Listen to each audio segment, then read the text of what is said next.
जय श्री कृष्ण। आप सभी का हमारे चैनल में बहुत बहुत स्वागत है। आशा है आप सभी कुशल मंगल होंगे। कृपया चैनल को लाइक, सब्सक्राइब व शेयर जरूर करें। ओम श्री परमात्मने नमः। श्रीमद्भगवद्गीता अथ प्रथमोऽध्यायः।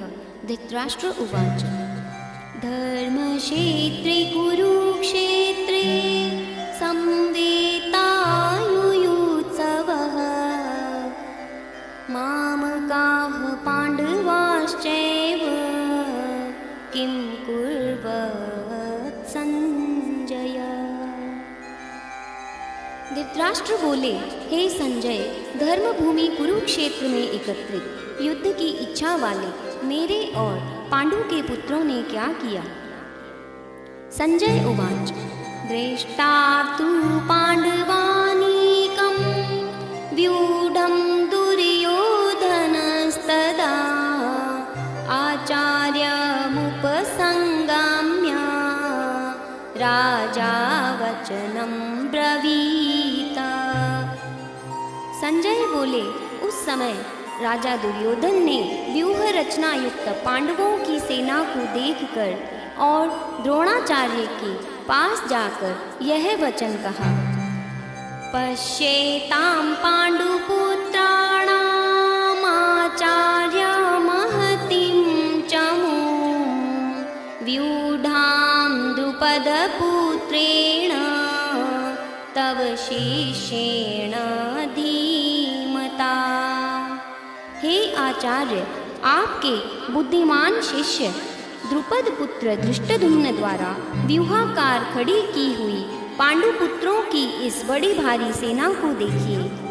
अत्र शूरा महेश्वासा भीमार्जुन समायुधि युयुधानु विराटश्च द्रुपदश्च महारथः दृष्टकेतुश्चेकितानः काशीराजश्च वीर्यवान् पुरुजित् कुन्तिभोजश्च शैब्यश्च नरपुङ्गवः युधामन्युश्च विक्रान्त उत्तमोजाश्च वीर्यवान् सौभद्रो द्रौपदेयाश्च सर्व एव महारथः। इस सेना में बड़े बड़े धनुषों वाले तथा युद्ध में भीम और अर्जुन के समान शूरवीर सात्यकी और विराट तथा महारथी राजा द्रुपद, दृष्टकेतु और चेकितान तथा बलवान काशीराज, पुरुजित, कुंती भोज और मनुष्यों में श्रेष्ठ शैब्य, पराक्रमी युधामन्यु तथा बलवान उत्तमोजा, सुभद्रा पुत्र अभिमन्यु एवं द्रौपदी के पांचों पुत्र, ये सभी महारथी हैं।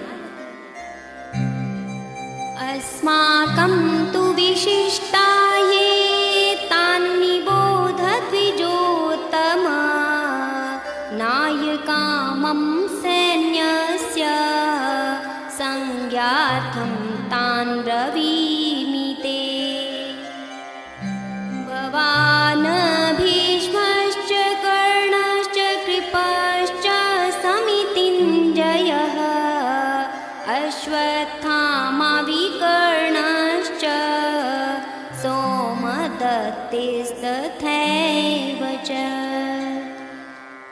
आप द्रोणाचार्य और पितामह भीष्म तथा कर्ण और संग्राम विजयी कृपाचार्य तथा वैसे ही अश्वत्थामा, विकर्ण और सोमदत्त का पुत्र भूरिश्रवा, अन्ये च बहवः शूरा मदर्थे त्यक्तजीविताः नानाशस्त्रप्रहरणः सर्वे युद्धविशारदाः।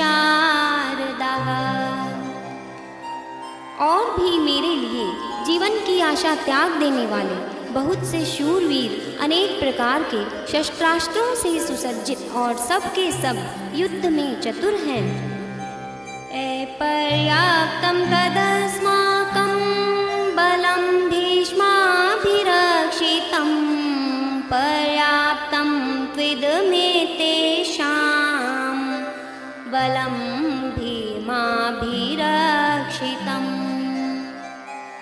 भीष्म पितामह द्वारा रक्षित हमारी वह सेना सब प्रकार से अजेय है और भीम द्वारा रक्षित इन लोगों की यह सेना जीतने में सुगम है।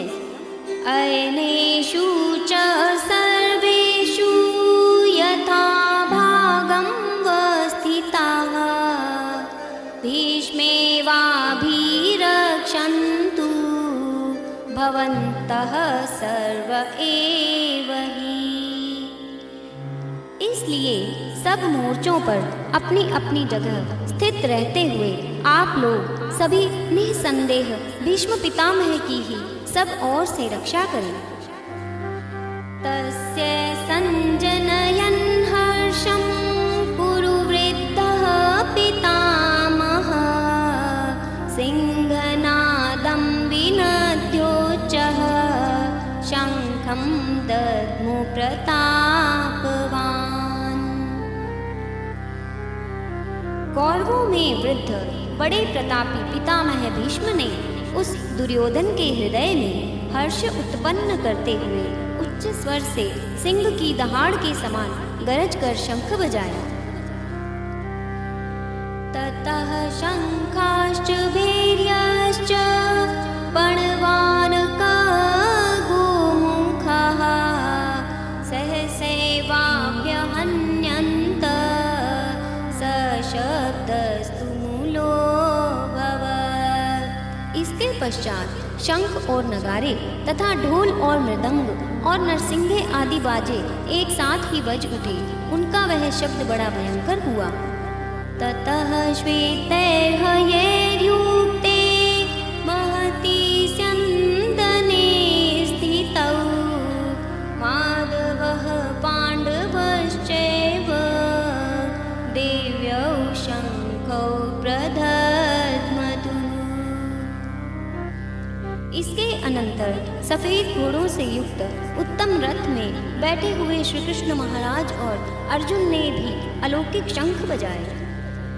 पांचजन्यं ऋषिकेशो देवदत्तं धनंजयः पौंड्रं दद्मो महाशंखं भीम कर्मावृकोदरः। श्री कृष्ण महाराज ने पांचजन्य नामक, अर्जुन ने देवदत्त नामक और भयानक कर्म वाले भीमसेन ने पौंड्र नामक महाशंख बजाया। अनंत विजयं राजा कुंती पुत्रो युधिष्ठिरः नकुलः सहदेवश्च सुघोष मणिपुष्पकौ।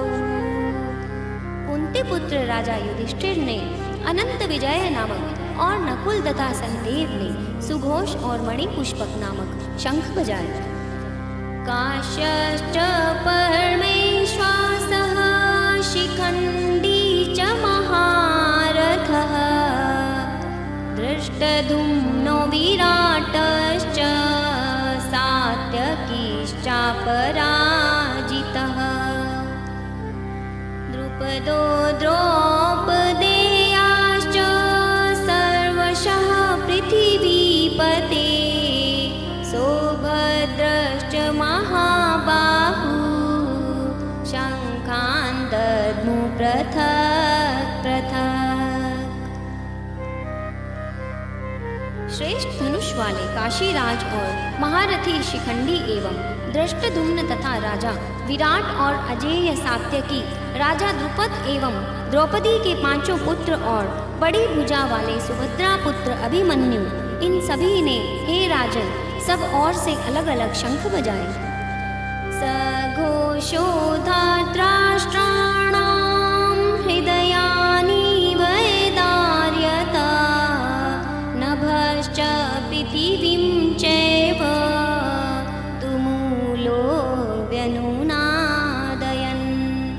और उस भयानक शब्द ने आकाश और पृथ्वी को भी गुंजाते हुए धार्तराष्ट्रों के अर्थात आपके पक्ष वालों के हृदय विदीर्ण कर दिए। अथ व्यवस्थितान् हृष्टा धार्तराष्ट्रान् कपिध्वजः प्रवर्ते शस्त्रसम्पाते धनुरुद्म्य पाण्डवः। ऋषिकेशं तदा वाक्यमिदमाह महीपते। अर्जुन उवाच सेनयोरुभयोर्मध्ये रथं स्थाप्याम्यच्युता। हे राजन, इसके बाद कपिध्वज अर्जुन ने मोर्चा बांधकर डटे हुए धृतराष्ट्र संबंधियों को देखकर उस शस्त्र चलने की तैयारी के समय धनुष उठाकर ऋषिकेश श्री कृष्ण महाराज से यह वचन कहा, हे अच्युत, मेरे रथ को दोनों सेनाओं के बीच में खड़ा कीजिए। यावदेतान् निरीक्षेऽहं योद्धुकामान्वस्थितान् कैर्मया सह योद्धव्यमस्मिन् रणसमुद्यमे। और जब तक कि मैं युद्ध क्षेत्र में डटे हुए युद्ध के अभिलाषी इन विपक्षी योद्धाओं को भली प्रकार देख लूं कि इस युद्ध रूप व्यापार में मुझे किन किन के साथ युद्ध करना योग्य है, तब तक उसे खड़ा रखिए। यो तस्य मानान्वेक्षेऽहं य एतेऽत्र समागताः धार्तराष्ट्रस्य दुर्बुद्धेर्युद्धे प्रियचिकीर्षवः। दुर्बुद्धि दुर्योधन का युद्ध में हित चाहने वाले जो ये राजा लोग इस सेना में आए हैं, इन युद्ध करने वालों को मैं देखूंगा। संजय उवाच एवमुक्तो ऋषिकेशो गुडाकेशेन भारत सेनयोरुभयोर्मध्ये स्थापयित्वा रथोत्तमम्। भीष्मद्रोण प्रमुखतः सर्वेषां च महीक्षिताम् उवाच पार्थ पश्येतान् संवेतान् कुरुनीति।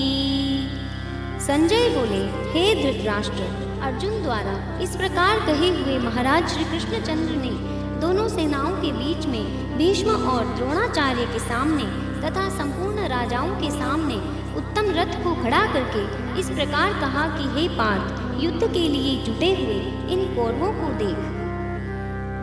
तत्रापश्यत्तान् पार्थः पितृनथ पितामहान् आचार्यान् मातुलान् भ्रातॄन् पुत्रान् पौत्रान् सखींस्तथा श्वशुरान् सुहृदश्चैव सेनयोरुभयोरपि।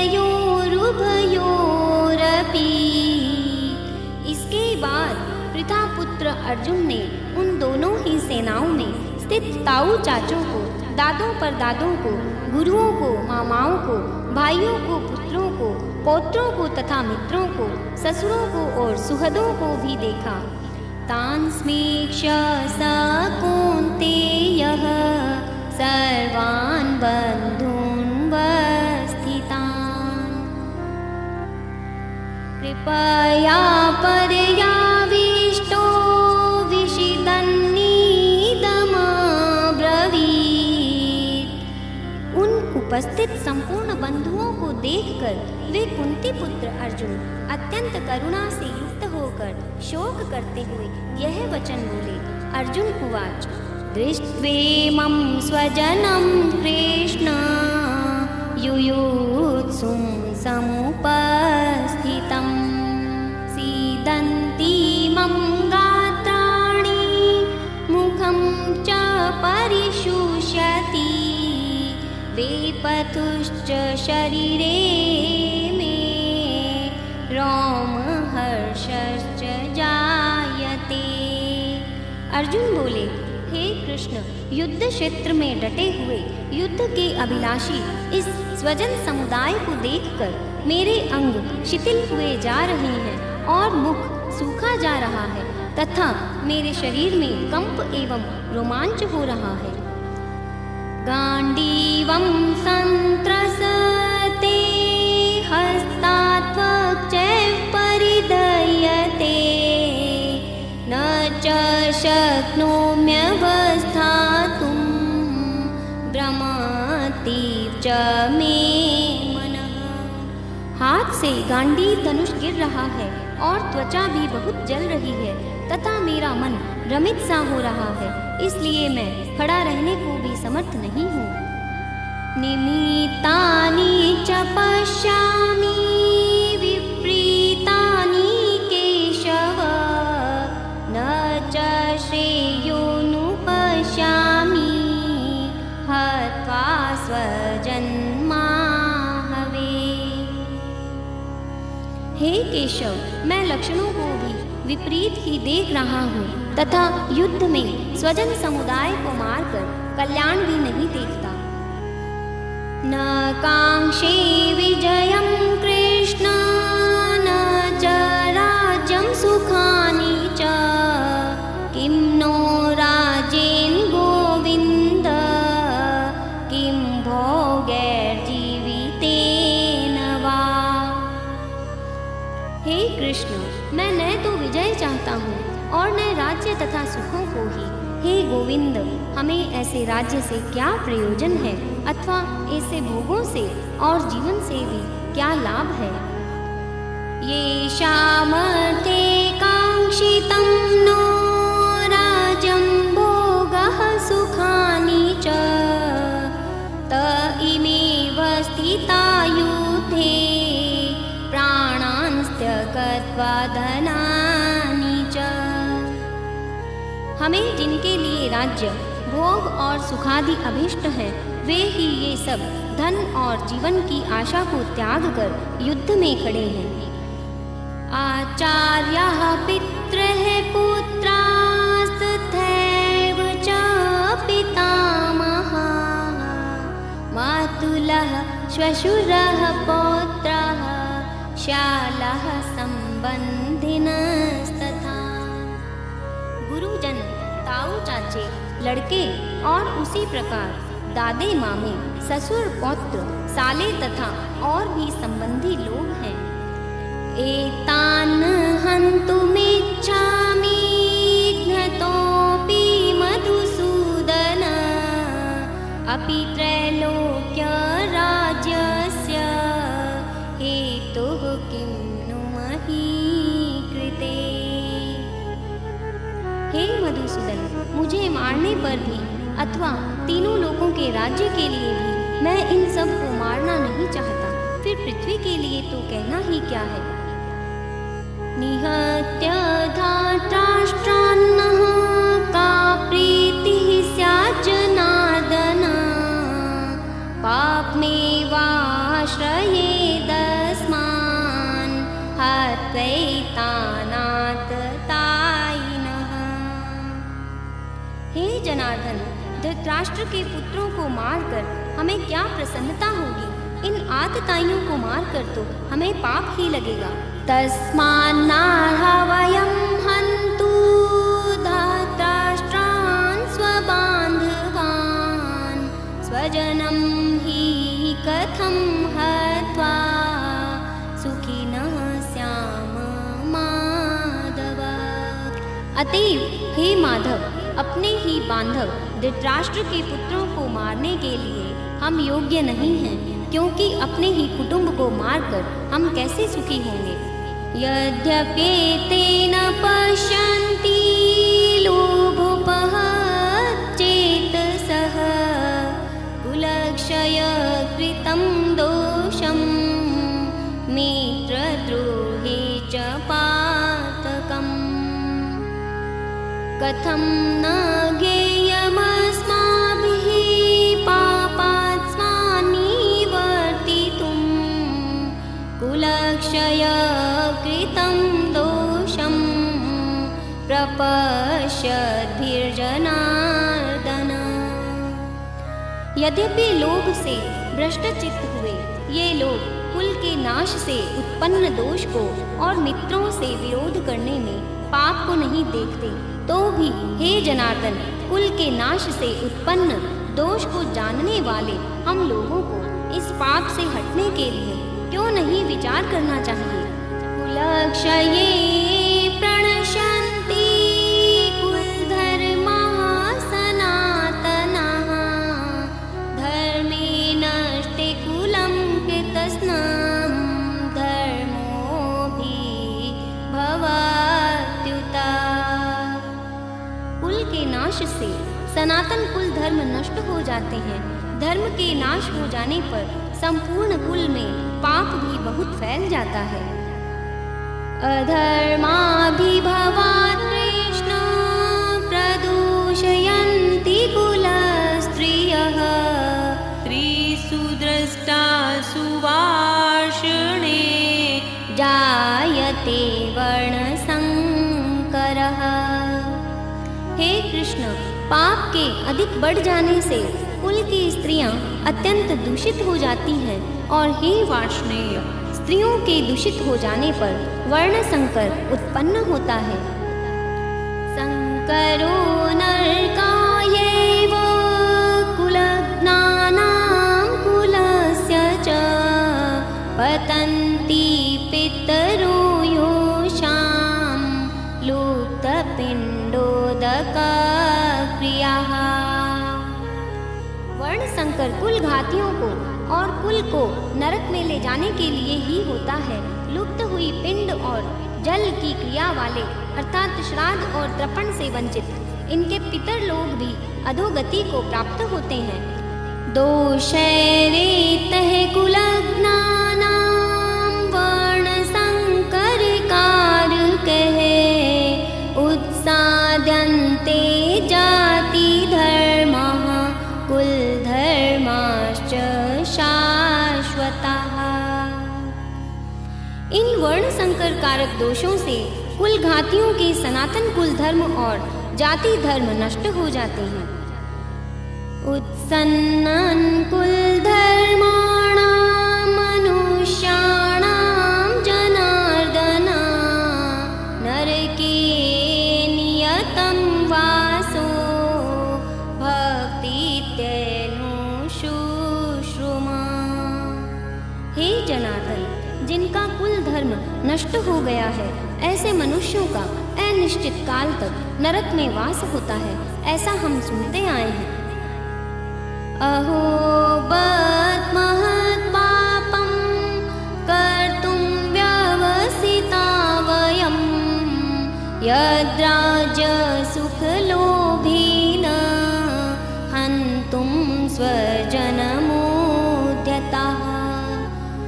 हाँ शोक, हम लोग बुद्धिमान होकर भी महान पाप करने को तैयार हो गए हैं, जो राज्य और सुख के लोभ से स्वजनों को मारने के लिए उद्यत हो गए हैं।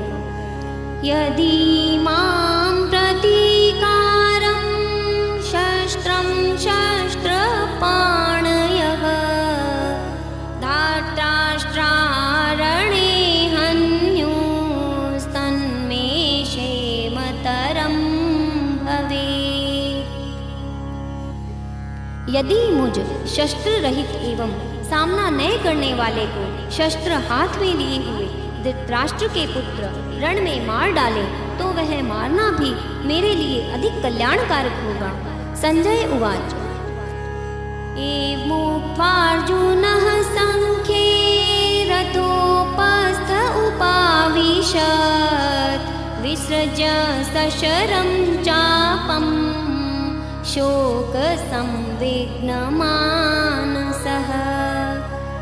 संजय बोले, रणभूमि में शोक से उद्विग्न मन वाले अर्जुन इस प्रकार कहकर बाण सहित धनुष को त्याग कर रथ के पिछले भाग में बैठ गए। ओम तत्सदिति श्रीमद्भगवद्गीता सूपनिषत्सु ब्रह्म विद्यायां योगशास्त्रे श्री कृष्णार्जुन संवादेर्जुन विषाद योगो नाम प्रथमोऽध्यायः।